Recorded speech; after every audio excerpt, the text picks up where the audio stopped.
गौतम बुद्ध के प्रिय शिष्यों में एक ऐसा भी था जो बहुत आलसी था, परंतु वे उससे भी उतना ही स्नेह करते थे जितना अन्य शिष्यों को। एक दिन गौतम बुद्ध ने उस शिष्य को एक कथा सुनाते हुए कहा, किसी गांव में एक ब्राह्मण रहा करता था। वह बहुत ही अच्छा इंसान था, लेकिन उसके अंदर एक बहुत ही खराब आदत थी, काम को टालने की। वह हमेशा ही आज के काम को कल पर टालता रहता था। वह यह मानकर चलता था कि जो कुछ भी होता है भाग्य से ही होता है। वह बड़ा ही आलसी और कामचोर था। एक दिन एक साधु उसके घर आया। ब्राह्मण और उसकी घरवाली ने उसका खूब आदर सत्कार किया। साधु ने चलते समय खुश होकर ब्राह्मण से कहा, तुम बहुत गरीब हो, लो मैं तुम्हें पारस पत्थर देता हूँ। 7 दिन के बाद मैं आऊँगा और इसे ले जाऊँगा। इस बीच तुम जितना सोना बनाना चाहो बना लेना। ब्राह्मण ने पत्थर ले लिया। साधु चला गया। उसके जाने के पश्चात ब्राह्मण ने घर में लोहा खोजा। उसे बहुत थोड़ा लोहा मिला।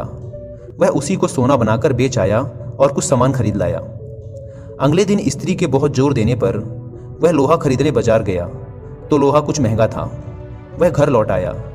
2-3 दिन बाद फिर वह बाजार गया तो पता चला कि लोहा अब पहले से भी ज़्यादा महंगा हो गया है। कोई बात नहीं, उसने सोचा, 1-2 दिन में भाव जरूर नीचे आ जाएगा, तभी खरीदेंगे। किंतु लोहा सस्ता नहीं हुआ और दिन बीतते गए। 8वें दिन साधु आया और उसने अपना पत्थर मांगा तो ब्राह्मण ने कहा, महाराज मेरा तो सारा समय यूं ही निकल गया, अभी तो मैंने कुछ भी सोना नहीं बना पाया। आप कृपया करके इस पत्थर को कुछ दिन मेरे पास और छोड़ दीजिए। लेकिन साधु राजी नहीं हुआ। उसने कहा, तुम जैसा आदमी जीवन में कुछ नहीं कर सकता। तुम्हारी जगह कोई और होता तो पता नहीं अब तक कितना सोना बना चुका होता।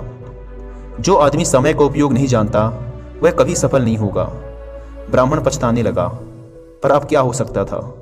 साधु पत्थर लेकर जा चुका था। उसे अपने आलस और भाग्य पर जरूरत से ज़्यादा यकीन करने की कीमत चुकानी पड़ी। इसलिए कहा जाता है कि आलस ही मनुष्य के शरीर का सबसे बड़ा शत्रु है। शिष्य अब बुद्ध के कहने का तात्पर्य समझ चुका था। उसने कसम खाई कि वह आज के बाद आलस्य को त्याग देगा। इसके पश्चात उसने कभी आलस नहीं की।